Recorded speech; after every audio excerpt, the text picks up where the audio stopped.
Dish பார்க்க போகிறோன்னா சிறுபருப்பு பாயாசம். அதுக்கு தேவையான பொருட்கள்: சிறுபருப்பு, தேங்காய் பால் எடுக்க தேங்காய், ஏலக்காய், வெல்லம் வச்சுக்கணும். நல்லா சிலுக்க வேக வைக்கணும். ஏலக்காவையும் ஒன்றா போட்டு பால் எடுத்துக்கலாம் மிக்சியில்.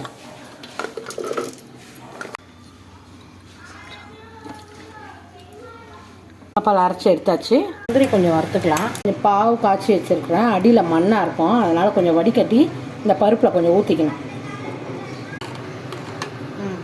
நல்லா கலந்து விட்டுட்டு ஸ்டவ்வில் கொஞ்சம் நேரம் வைக்கலாம். வச்சுருக்கோம்ல, வடிகட்டி இந்த தேங்காய் பாலை அந்த பாயாசத்தில் சேர்த்துக்கலாம்.